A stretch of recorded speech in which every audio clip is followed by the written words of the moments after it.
नमस्कार साथियों, क्लास 12 के पॉलिटिकल साइंस की कक्षा में आपका स्वागत है। आज हम लोग शुरू करने जा रहे हैं अपने 5th चैप्टर कांग्रेस प्रणाली, चुनौतियां और पुनर्स्थापना। कहा जाए तो यह चैप्टर जो हमारा दूसरा चैप्टर था, एक दल के वर्चस्व का दौर, उसी का ये कंटिन्यूएशन है, उसी का अगला एपिसोड है। उस चैप्टर में हम लोगों ने 1962 तक की बात देखी थी, 1962 के चुनाव तक की बात देखी थी, जिसमें लगातार तीनों आम चुनाव में 52, 57 और 62 में कांग्रेस को एक तरफा विजय मिली थी। लेकिन इसमें हम लोग नेहरू जी के बाद की बात देखेंगे और चौथा आम चुनाव 1967 की बात करेंगे। तो जब नेहरू जी 1964 में उनकी मृत्यु हो गई, उसके पहले से ही वो साल भर पहले से बीमार चल रहे थे। तो ये देश में आशंका थी कि अगला पीएम कौन होगा, फिर अगला जो पीएम होगा वो लोकतांत्रिक होगा या नहीं, लोकतंत्र कायम रह पाएगा कि नहीं, क्योंकि नेहरू जी बहुत ही लोकतांत्रिक थे। ऐसा कहा जाता है कि लोहिया जी उनके मुखर विरोधी थे, फिर भी लोहिया जी का नेहरू जी के प्रति और नेहरू जी का लोहिया जी के प्रति बहुत ही सम्मान था। फिर बहुत सारे देश जो कि भारत के साथ आज़ाद हुए थे, वहाँ पर लोकतंत्र फेल हो चुका था और वहाँ पर सेना मुख्य भूमिका में आ चुकी थी। तो कहीं ऐसा नहीं कि भारत में भी सेना मुख्य भूमिका में ना आ जाए, ऐसी आशंकाएं जताई जा रही थी। फिर जो 1960 का दशक था, अर्थात 1960 से लेकर 1970 के बीच में, जिसमें कि भारत चीन युद्ध हुआ, भारत पाकिस्तान युद्ध हुआ, दो प्रधानमंत्री हमारे नहीं रहे, शास्त्री जी और नेहरू जी। तो इस दशक को खतरनाक दशक कहा जाता है। क्यों कहा जाता है?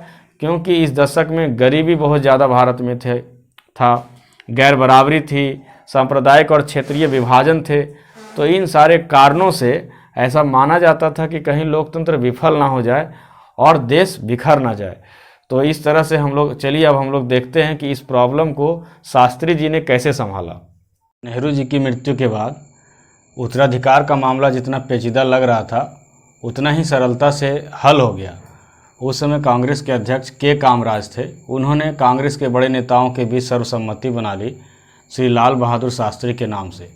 लाल बहादुर शास्त्री के नाम से सहमति बनाने में आसानी हुई, क्योंकि नेहरू जी अपने जीवन के अंतिम काल में जब वो बीमार चल रहे थे, तो उस समय नेहरू जी शास्त्री पर बहुत ज़्यादा डिपेंड हो गए थे और शास्त्री जी की सच्चाई, सादगी और जिम्मेवारी सबको लुभाती थी। वो बहुत ही, उनका जीवन सादा था और बहुत ही जिम्मेवार व्यक्ति थे। एक बार रेल मंत्री रहते हुए जब एक रेल दुर्घटना हुई थी, तो उन्होंने अपने पद से इस्तीफा दे दिया था। इसलिए शास्त्री जी के नाम पर सर्वसम्मति बनाने में बहुत ज़्यादा दिक्कत नहीं हुआ। लेकिन उनका कार्यकाल बहुत छोटा रहा। वो 1964 में प्रधानमंत्री के कुर्सी पर आसन हुए और 10 जनवरी 1966 को तो उनकी मृत्यु ही हो गई। अर्थात 1964 से 1966 के प्रारंभिक फर्स्ट महीना तक ही वो भारत के प्रधानमंत्री रहे। उन्होंने अपने शासनकाल में, अपने प्रधानमंत्रित्व काल में 2 समस्याओं को फेस किया। पहली खाद्यान्न संकट और दूसरा 1965 का युद्ध। खाद्यान्न संकट उस समय भारत में बहुत ज़्यादा था, हरित क्रांति नहीं आई थी और गरीबी बहुत ज़्यादा था, वैज्ञानिक पद्धतियों का उपयोग नहीं होता था, मानसून भी समय पर नहीं आ रहा था। इसलिए खाद्यान्न संकट को सॉल्व करने के लिए उन्होंने किसानों को प्रोत्साहित किया और 1965 में युद्ध में अपने जवानों को प्रोत्साहित करने के लिए उन्होंने जवानों को प्रोत्साहित किया और एक नारा दिया, जय जवान जय किसान, जो कि एक अमर नारा बन गया। उन्होंने जय जवान हमारे मिलिट्री के लिए कहा और जय किसान हमारे किसानों के लिए कहा। फिर 1965 की लड़ाई हम लोग जीत गए और उसके समझौता के लिए ताशकंद, जो कि उस समय यूएसएसआर में पड़ता था, अभी उज्बेकिस्तान की राजधानी है, वहाँ पर एक समझौता होना था भारत और पाकिस्तान के बीच। समझौता हो भी गया, लेकिन 10 जनवरी 1966 को रहस्यमयी ढंग से श्री लाल बहादुर शास्त्री की मृत्यु हो गई और उनकी मृत्यु से पर्दा अभी तक नहीं उठा है। लेकिन उन्होंने अपने छोटे से शासनकाल में भारत की राजनीति को बहुत हद तक प्रभावित किया। अब जब शास्त्री जी की मृत्यु हो गई तो फिर से उत्तराधिकार का मामला उठ खड़ा हुआ। और चलिए अब हम लोग चर्चा करते हैं इंदिरा युग की। शास्त्री जी ने गद्दी संभाली और बहुत ही जल्दी उनका निधन हो गया। अब फिर से उत्तराधिकार का सवाल उठ गया कि अब अगला उत्तराधिकार किसको मिलेगा, कौन भारत के प्रधानमंत्री बनेंगे। तो इस बार जिस प्रकार की शास्त्री जी के समय में सर्वसम्मति बन गई थी, वो हालात इस बार नहीं थे। इस बार कड़ा मुकाबला था। 2 प्रतिद्वंदी थे मैदान में, एक थे श्री मोरारजी देसाई और एक थी श्रीमती इंदिरा गांधी। मोरारजी देसाई बम्बई प्रांत के मुख्यमंत्री रह चुके थे और केंद्रीय मंत्री भी रह चुके थे। वो कांग्रेस के बहुत ही दिग्गज नेता थे और प्रधानमंत्री पद के सबसे बड़े दावेदार थे। लेकिन श्रीमती इंदिरा गांधी की खासियत थी कि वो जवाहरलाल नेहरू की बेटी थी और शास्त्री जी के समय वह सूचना प्रसारण मंत्री रह चुकी थी, एक बार कांग्रेस अध्यक्ष भी रह चुकी थी। इसलिए श्रीमती गांधी का भी दावा कम मजबूत नहीं था और बहुत से बड़े नेताओं ने, कांग्रेस के बड़े नेताओं ने श्रीमती गांधी का समर्थन इसलिए किया कि श्रीमती गांधी बहुत ही युवा हैं और बहुत ही कम अनुभव है उनके पास, वो उन पर डिपेंड रहेंगी, वो उनके द्वारा कंट्रोल होंगी। बहुत लोगों ने उन्हें गूंगी गुड़िया कहकर भी पुकारा था। तो श्रीमती गांधी को अपने अंदर रखने के लिए, रिमोट कंट्रोल चलाने के लिए कांग्रेस के बहुत सारे नेताओं ने इनका समर्थन किया। लेकिन मामला यूं ही नहीं सुलझा, गुप्त मतदान हुआ और गुप्त मतदान में श्रीमती गांधी जीती और श्री देसाई ने इसे मान लिया और शांतिपूर्ण ढंग से सत्ता हस्तांतरण हो गया। श्रीमती गांधी के पास कोई खास अनुभव नहीं था, लेकिन उन्होंने बहुत ही निर्भीकता पूर्वक देश को संभाला और फिर आगे चल कर के अपनी मजबूती को दिखाया, आयरन लेडी कहलाई। और उन्होंने सत्ता संभाला ही नहीं था, 1 साल हुआ ही था कि 1967 का आम चुनाव हो गया। अब चलिए हम लोग चर्चा करते हैं कि 1967 के आम चुनाव के समय हालात कैसे थे। 1967 के समय कैसे हालात थे जब चुनाव के समय आ गया। 1967 में इंदिरा गांधी का सत्ता संभाले साल भर हुआ नहीं और फिर चुनाव आ गए। तो 1967 के समय किस प्रकार देश की हालात थी। 1967 का जो चुनाव है वो भारत के राजनीतिक इतिहास में बहुत ही महत्वपूर्ण है। इस चुनाव में बहुत सारे चेंजेज हुए, बहुत सारे परिवर्तन हुए हमारे इतिहास में, तो उसकी चर्चा तो हम लोग बाद में करेंगे। लेकिन पहले देखते हैं कि 1967 के समय किस प्रकार के हालात थे। 2 प्राइम मिनिस्टर, 2 प्रधानमंत्री का जल्दी जल्दी मौत हुआ था। 1964 में नेहरू जी और 1966 में शास्त्री जी। इससे पूरा देश स्तब्ध था, पूरे देश में शोक की लहर थी। साथ ही साथ गंभीर आर्थिक संकट थे, देश नया नया आज़ाद ही हुआ था, मानसून भी इतना अच्छा नहीं था। 1965-66 में बहुत ही फेमस अकाल भी पड़ा था। विदेशी मुद्रा भंडार बहुत कम था हमारे पास। खाद्यान्न संकट था। खाद्यान्न संकट को निपटने के लिए ही शास्त्री जी एक दिन उपवास का नियम रखे थे पूरे देशवासियों के लिए और ख़ुद भी वो उपवास करते थे। तो खाद्यान्न संकट बहुत ज़्यादा था। अमेरिका पे हम बहुत ज़्यादा निर्भर थे खाद्यान्न के लिए, अनाज के लिए। तो ये सारी स्थितियाँ थी। रुपये का अवमूल्यन किया गया था, अर्थात रुपये का जो वैल्यू है वो घटा दिया गया था। 5 रुपये से 7 रुपये $1 का दाम हो गया था और इससे विपक्षी पार्टियों को सत्ता पक्ष पर हमला करने का बहुत सारे मौके मिल गए थे। दूसरी तरफ साम्यवादियों और समाजवादियों का, जो सोशलिस्ट पार्टी और कम्युनिस्ट पार्टी है, उन्होंने इंदिरा गांधी की सरकार पर हमला तेज कर दिया था और देश में जगह जगह पर सांप्रदायिक दंगे हो रहे थे। तो इस प्रकार के हालात थे। ये कहा जाए कि 1967 के चुनाव बहुत आसान नहीं था इंदिरा गांधी के लिए, अनुभव भी नया था और देश की स्थितियां जो है वो भी बिल्कुल विपरीत थी। और इसी मौका का फ़ायदा उठाने के लिए विपक्षियों ने भरपूर कोशिश की और एक नया टर्म आया, गैर कांग्रेसवाद। तो चलिए हम लोग चर्चा करते हैं गैर कांग्रेसवाद का। 1967 के चुनाव में एक नया शब्द, एक नया टर्म उभर कर आया, गैर कांग्रेसवाद का।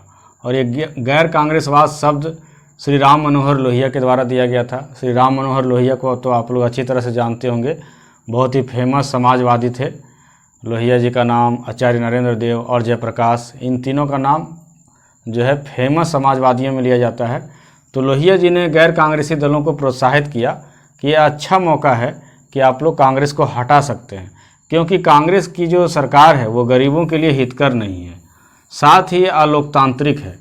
तो इस अलोकतांत्रिक और गरीब विरोधी सरकार को उखाड़कर फेंकना ही जरूरी है। और कांग्रेस इसलिए सत्ता में बैठी हुई है प्रथम चुनाव से ही, क्योंकि जो गैर कांग्रेसी दल हैं, जो विरोधी दल हैं, उनका वोट बढ़ जाता है और कांग्रेस को एकमुश्त वोट मिल जाता है।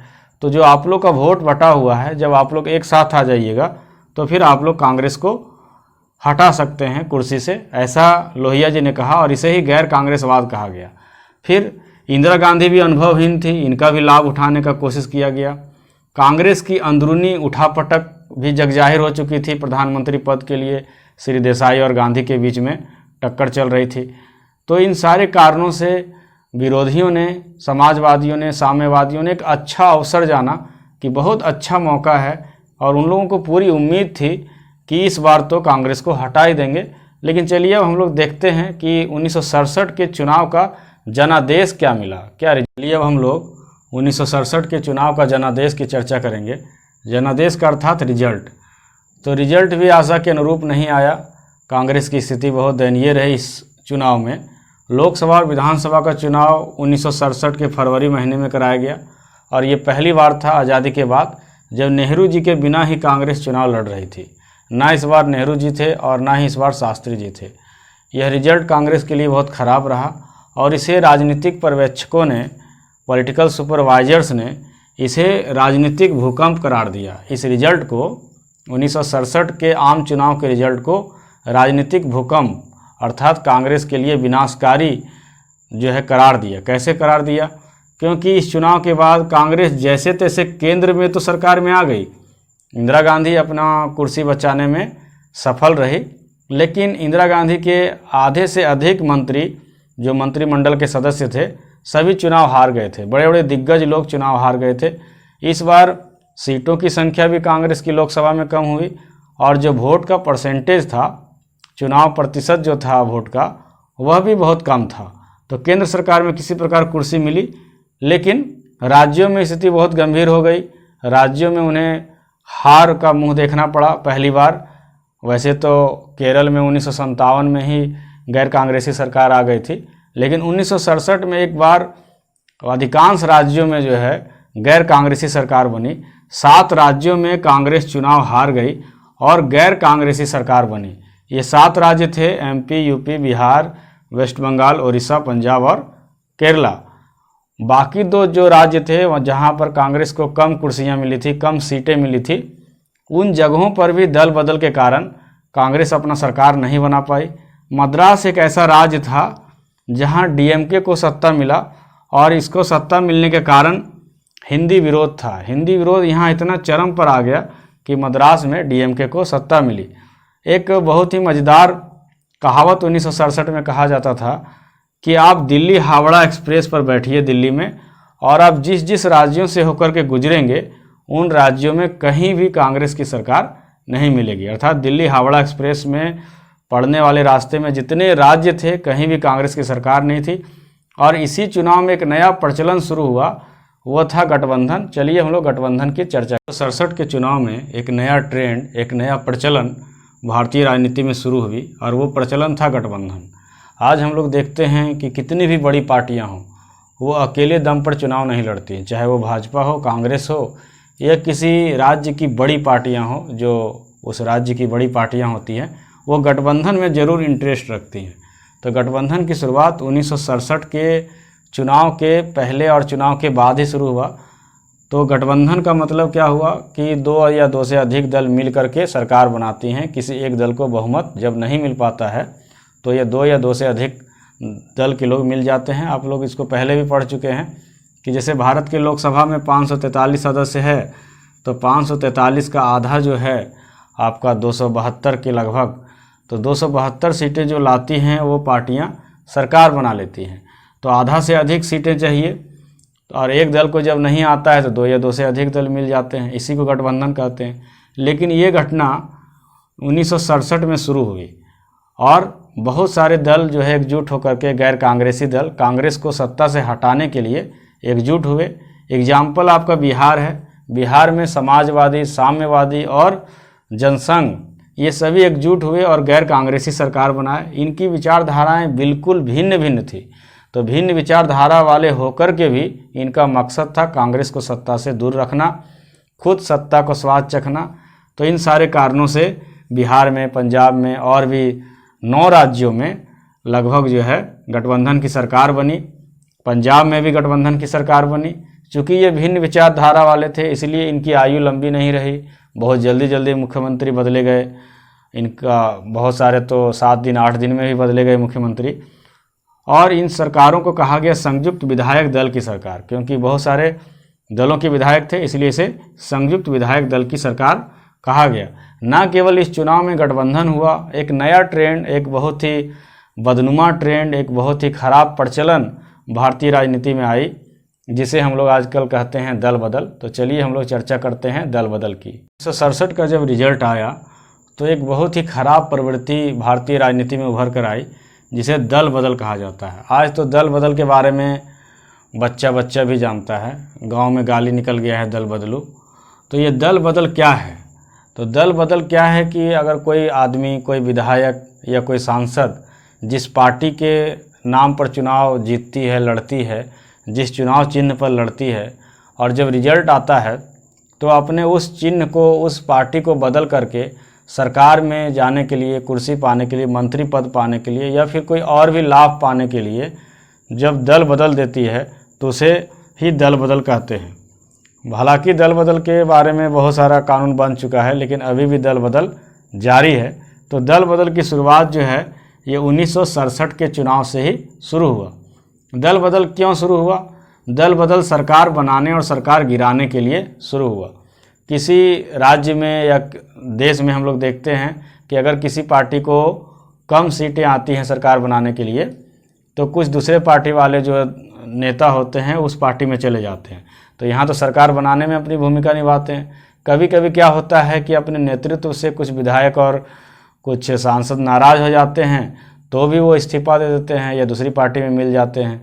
तो सरकार बनाने और सरकार गिराने में दल बदलुओं की काफ़ी भूमिका रही 1967 के चुनाव में और आज तक चली आ रही है।